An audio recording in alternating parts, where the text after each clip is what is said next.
Pas itu drivernya nyampai, dia jemput saya. Nah, mulai ngobrol. Oh, mbaknya asli mana? Tinggal di mana? Nah, tiba-tiba masnya bilang, oh, bisa minta nomor telepon nggak? Saya bukan asli Indonesia sih. Dan ini ya, saya pikir, waduh, ini saya sumpah menyesal. Sumpah deh, kalau di Indonesia itu hal yang paling gampang itu adalah. Jadi apakah pandangan jujurnya sebenar-benarnya tentang Indonesia? Jadi saya penasaran dan saya juga rindulah. Subscribe, Alhamdulillah. Khairul Onggon. Kerana racun itu benar. Like, komen dan juga share. Salam. Jangan lupa subscribe Khairul Onggon. Boleh tak kalau kau? Bismillahirrahmanirrahim. Assalamualaikum warahmatullahi wabarakatuh dan selamat datang di channel Khairul Onggon. Apa kabar semuanya? Saya mendoakan agar kalian semua sehat selalu, dipanjangkan umur, dimurahkan rezeki dan dipermudahkan segala urusan. Amin amin ya rabbal alamin. Guys, hari ini kita akan menonton satu video pengalaman orang Malaysia yang beretnis Tionghoa, yang mana beliau belajar di Indonesia dalam bidang kedokteran gigi guys, yang bernama Ivy Pan. Jadi video ni direkam sewaktu dia sedang belajar di Indonesia dahulu. Sekarang mungkin dia sudah kembali ke Malaysia. Tetapi kalau orang yang datang ke Indonesia itu sekadar liburan ataupun ada bisnes, itu lain guys. Itu mungkin biasa kita dengar. Tapi kalau orang yang belajar di Indonesia, yang tinggal bertahun-tahun di Indonesia, itu yang saya ingin ketahui sebenarnya. Jadi apakah pandangan jujurnya sebenar-benarnya tentang Indonesia? Bagaimanakah kehidupannya di Indonesia? Dan apakah pandangannya terhadap masyarakat Indonesia? Jadi guys, video yang kita ingin nonton ini adalah berjudul Pengalaman Orang Malaysia Kuliah di Indonesia daripada channel Ivy Pan. Jadi jangan lupa untuk berikan dukungan kalian kepada channel Ivy Pan dengan menekan tombol subscribe, like, comment dan share. Tapi itulah guys, sudah lama dia tidak bikin konten. Jadi saya penasaran dan saya juga rindulah untuk melihat konten-konten Dr. Ivy Pan ini. Jadi tanpa melengahkan waktu, ayo kita nonton sama-sama. Halo teman-teman, perkenalkan saya Ivy dan saya adalah mahasiswa Malaysia yang kuliah di FKG UGM Yogyakarta. Weh, lama nggak ngomong seperti gitu ya. Kerana akhir ini saya sangat sibuk dengan kuliah dan seperti teman-teman bisa lihat ya, saya udah pakai bracket, saya udah potong rambut dan saya udah putus pacar ya. Ya, itu. Wow. Dokter, udahlah cantik. Cerita yang untuk hari yang lain ya. Untuk video kali ini saya pengen sharing ini pengalaman saya selama beberapa bulan ini di Jogja ya. Ini walaupun saya nggak ke YouTube, tetapi saya bilang kehidupan saya di Indonesia itu menarik banget kerana itu aktivitas saya itu emang penuh dan di sini begitu banyak acara aktivitas sehingga saya menikmati kehidupan saya di sini sehingga saya nggak ada waktu. Waktu saya udah pas-pasan udah kuliah sehingga kalau mau nge-YouTube wah saya sangat sibuk. Akhirnya saya ambil kesempatan hari ini untuk bikin video ini dan sharing dengan teman-temannya. Sebelum saya pulang ke Jogja ya, itu mula-mula saya fikir kan saya udah 1 tahun 3 bulan di Malaysia ya. Ya pasti teman-teman saya udah pada lulus jadi dokter gigi. Nah tinggal saya dan beberapa teman dari angkatan saya. Saya fikir saya pasti harus dapat teman baru. Nah, teman baru dari siapa? Dari kakak tingkatan dan juga adik tingkatan. Itu kalau kamu udah lama gak kembali ke kuliah, itu pasti perasaannya kayak gitu deh. Oh, teman saya udah gak ada. Itu temannya gimana? Ya udah cari teman baru. Dan itu kalau orang Indonesia ya, itu karena ramah banget. Itu walaupun saya sangat malu. Dia bilang orang Indonesia itu ramah banget walaupun dia seorang yang pemalu. Cuman hanya hai. Nah, teman-teman Indonesia udah diajak ngobrol, diajak ngomong, itu sumpah deh kalau di Indonesia itu hal yang paling gampang itu adalah make new friends, cari teman baru. Jadi dulu ya sebelum saya pulang ke Malaysia, saya itu tipe malu-malu. Kalau ada apa, gak berani minta tolong, gak berani ngomong. Nah, pas saya kembali ke sini, saya fikir saya harus lebih inisiatif, saya harus lebih open, make new friends gitulah. Jadi semua cerita itu dimulai dengan hai. Itu udah ngajak ngobrol, itu kayaknya langsung kenal gitu. Itu gak usah malu-malu. Oh ya hari ini hujan ya. Oh ya besok hujan ya. Enggak bicara tentang cuaca lagi, tapi langsung ngobrol. Percaya deh, saya gak tahu kenapa saya gak begitu lebih awal ya.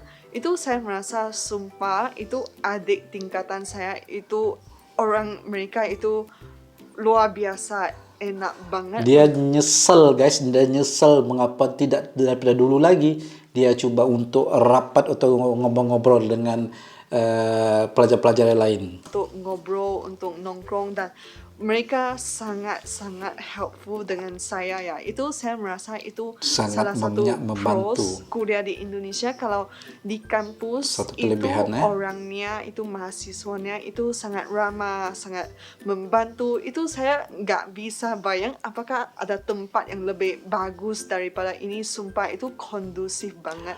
Jadi enak ya balik ke Indonesia, dapat banyak satu teman pujian Indonesia ya. nih. Tapi walaupun saya udah lama di sini 6 tahun lah, minus 1 tahun. 6 lah ke tahun, Malaysia, guys.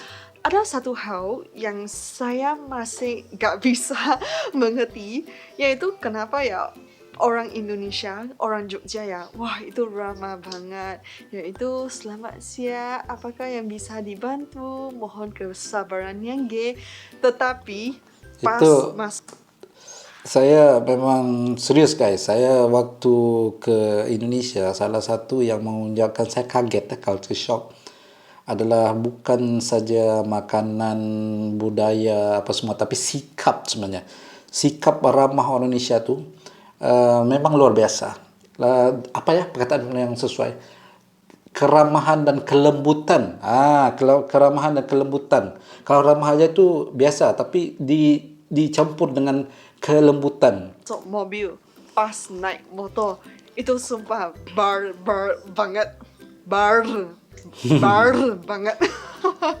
Ya, saya nggak mengerti ya, itu orangnya begitu ramah, tapi pas menyetir itu baba banget. Itu pas saya naik Goka ya, itu ya, itu pengemudinya, itu drivernya, itu langsung naik marah. Kok bisa memotong kayak gini? Ya kok gak ada sinyal.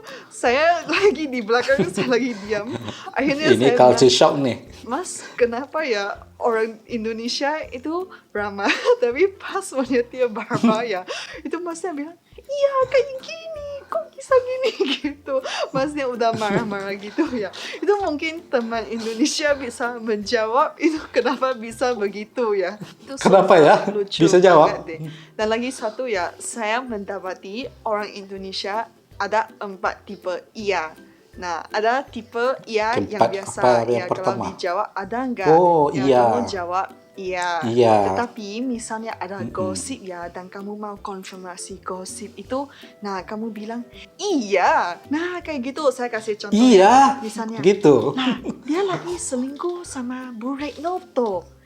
Iya, nah caranya jawab iya gitu, itu kayaknya mau Oh, itu cara untuk konfirmasi gitu. konfirmasinya. Benar-benar konfirmasi gitu. Dan iya ketiga, pas kamu Iya. dipaksa menjawab, tetapi kamu gak pengen menjawab, kamu bilangnya iya. Gitu, kayak gitu, kayak Iya. kesel gitu. Dan iya keempat, pas kamu mau bilang sama-sama, tetapi kamu malah bilang iya. Itu misalnya saya bilang terima kasih. Iya, nah itu artinya Oh, sama-sama. ya, tetapi betul, dalam betul, bentuk betul. iya. Nah kita udah tahu Ya, 4 ya, saya jenis pernah iya dapat ya nih, di guys. Indonesia. Nanti kita revisi lagi ya biar gak lupa.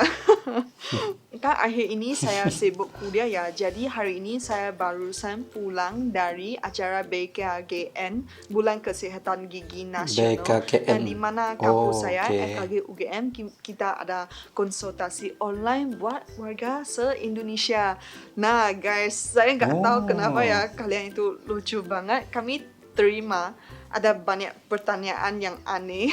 Itu bikin kami ngakak sendiri gitu. Oke, itu mitos-mitos di Indonesia sekaligus saya bongkarin di sini, saya menafikan di sini ya. Tadi ada seseorang yang bilang ke kami bahwa dia minum obat penumbuh gigi. Guys, di dunia ini gak Ada ada ya? teknologi, gak ada obat untuk menumbuh lagi giginya. Kalau gigi kamu tumbuh terus, itu namanya tikus.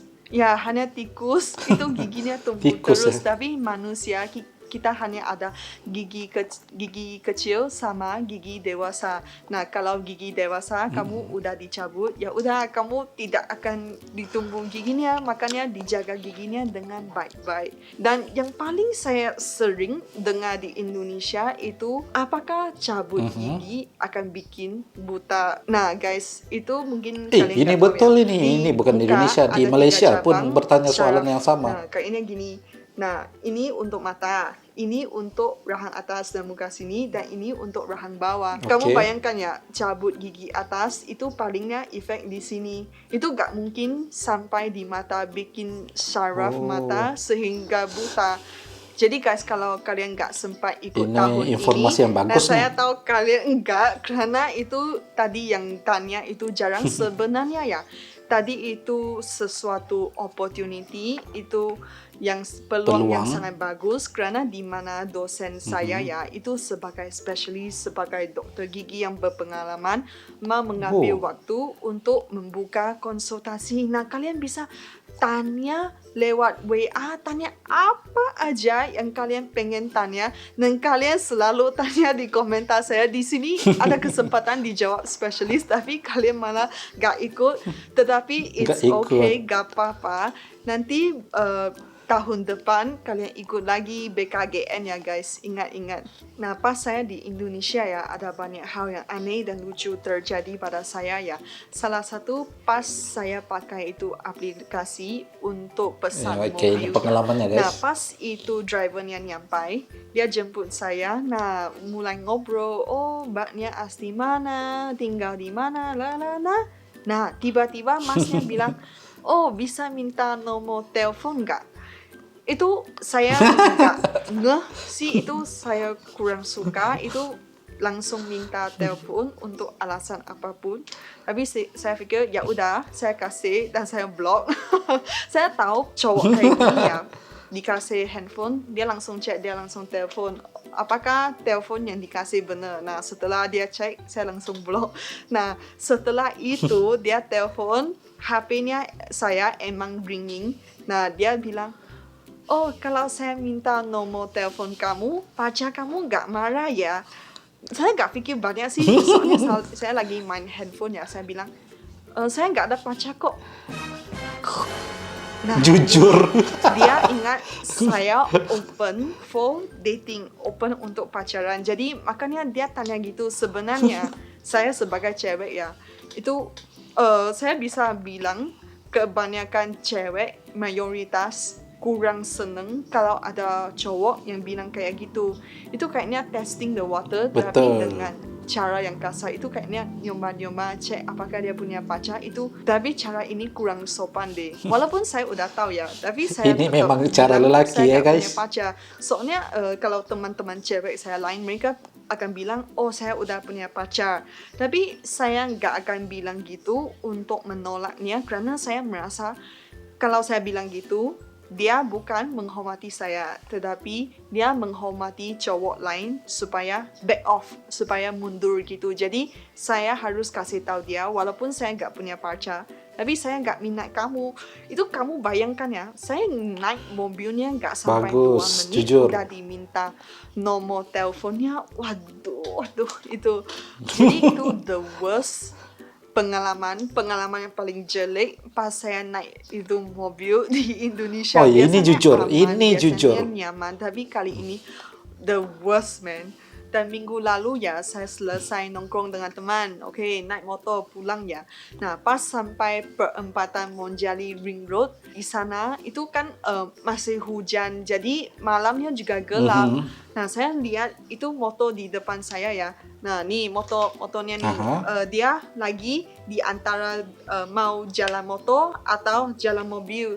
Saya dulu ya pernah lihat itu si Pak, dia lagi lihat mau kiri kanan, akhirnya dia ke kiri, dia pakai motor ke kiri.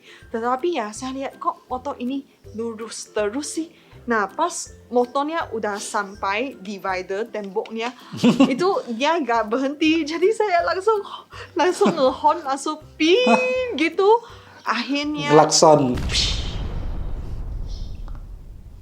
motornya gini dan saya kaget soalnya motor saya kan di belakang, dia motornya ke sini dan saya bayangkan.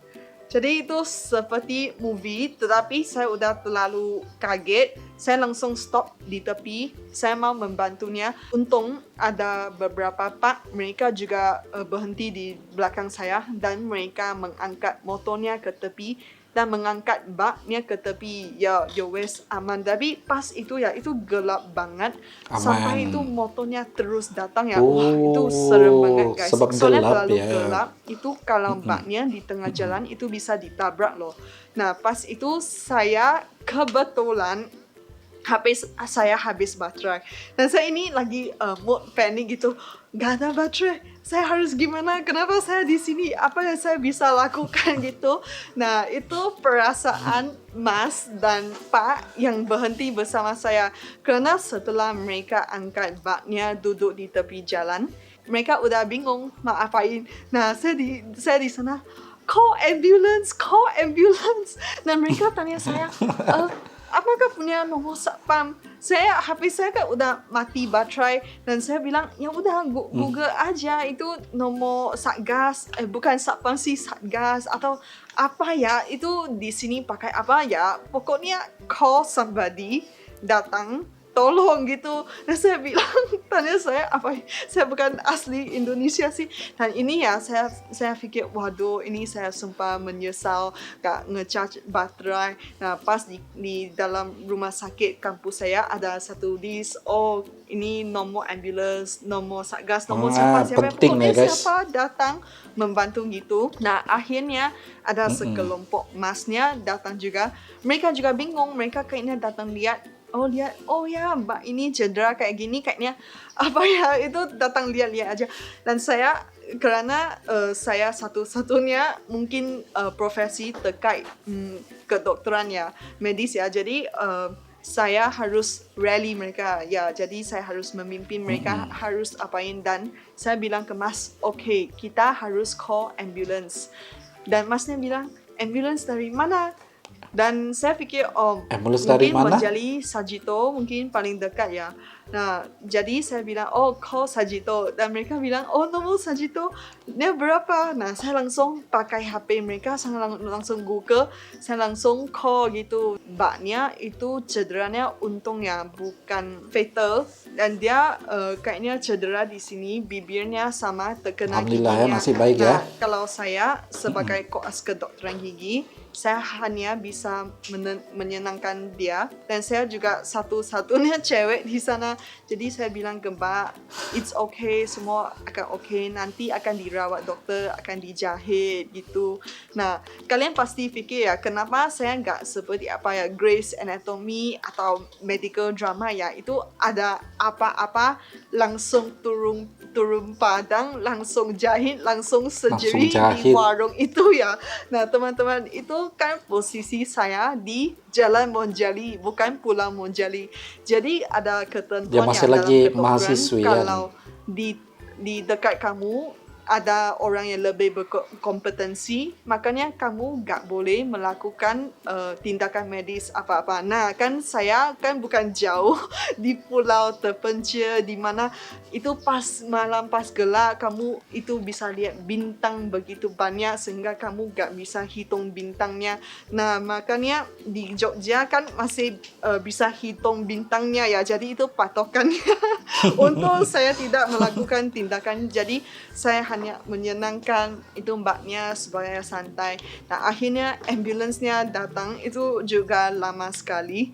Itu akhirnya dijemput. Setelah itu ya, saya menjanjikan diri harus selalu charge HP saya. Harus selalu bawa power bank. Karena siapa tahu ya, kalau ada hal yang begini berlaku, saya nggak ada HP, call for help, saya nggak ada HP buat nyalain biar orang tahu, oh sini ada orang, jangan terlalu cepat ya gitu. Jadi guys, itu pelajaran dari hal ini. Kalau pas hujan itu jangan terlalu cepat. Nah itu kami tanya ke mbak itu sih, oh ternyata dia asli Banyumas. Jadi mungkin mbaknya nggak tahu ya itu jalan di Jogja kayak gimana. Dan hari itu sumpah emang gelap banget guys. Jadi hati-hati di jalan. Ini pengalaman ya, yang mungkin celote dan sharing saya bagus sampai ya. sini. Kalau teman-teman ada pengalaman yang serupa atau sharing cerita juga bisa komentar. Dan guys, ini karena saya mau kerja lulus ya. Jadi ujian saya bulan Januari. Jadi saya juga harus fokus perkuliahan, fokus ke pelajaran saya. Jadi maaf guys, ini akhir-akhir ini saya akan jarang upload YouTube. Tapi setelah saya lulus, saya janji saya akan kembali lagi karena Doktor, ada janji teman-teman doktor. yang juga DM saya juga komentar, Ivy kemana? Lama gak jumpa. Wesue orang upload video ya guys. Mohon maaf guys, ini saya lagi sibuk kuliah. Saya tahu kalian rindu saya, tapi ya nonton balik video Betul. saya diulang-ulang lagi. Ya sampai Saya sini rindu juga, guys. kita jumpa lagi. Bye-bye. Terima kasih sudah menonton video ini. Terima kasih. Oke guys, kita telah nonton video pengalaman Mbak Ivy Pan sewaktu belajar dan tinggal di Indonesia, di Jogja. Selama 6 tahun guys, 6 tahun lamanya dia berada di Jogja. Pasti banyak pengalaman-pengalaman yang dia dapat sewaktu berada di Indonesia, dan banyak juga pengalaman yang manis, ada juga pengalaman yang bikin dia kaget sewaktu di Indonesia. Tapi antara hal yang menarik sewaktu dia di Indonesia adalah dia mengatakan bahwa di kampusnya untuk mendapatkan teman baru sangat senang, sangat mudah guys. Jadi maksudnya masyarakat di Indonesia ini sangat ramah, sangat mudah untuk menerima ataupun berkenalan ataupun mengenali orang-orang lain. Jadi ramai antara kita pasti tertunggu-tunggu konten-konten terbaru daripada Dr. Ivy Pan. Apa kabarkah beliau sekarang ini? Saya pun tidak tahu. Mungkin dia sibuk dengan pekerjaannya sebagai seorang dokter gigi. Jadi kita sama-sama doakan semoga Dr. Ivy Pan kembali untuk bikin channel, kembali untuk bikin konten-konten video berbagi pandangannya, pengalamannya sewaktu Indonesia. Semoga Dr. Ivy Pan sehat selalu dan dipermudahkan segala urusan. Saya salut dengan Dr. Ivy Pan ni sebab bisa berbicara bahasa Indonesia. Bahkan beliau, setahu saya lah, saya pernah nonton video beliau juga bisa berbicara bahasa Jawa. Jadi apa kata kalian tentang video itu tadi? Apa yang kalian dapat daripada video itu tadi? Tinggalkan komen kalian di kolom komentar di bawah. Jadi guys, itu sedikit sebanyak pengalaman orang Malaysia yang berada di Indonesia. Jadi jangan lupa untuk berikan dukungan kalian kepada channel Ivy Pan dengan menekan tombol subscribe, like, comment, dan share. Saya mohon maaf sebanyak-banyaknya sekiranya saya ada melakukan kesalahan suatu saya mereaksi ataupun memberikan opini. Yang baik itu datang daripada Allah, yang buruk itu datang daripada diri saya sendiri. Saya Khairul Onggon, sampai jumpa lagi. Terima kasih kerana menonton. Subscribe Alhamdulillah, kerana racun itu benar. Like, komen dan juga share. Subscribe Alhamdulillah, kerana racun itu benar. Like, komen dan juga share.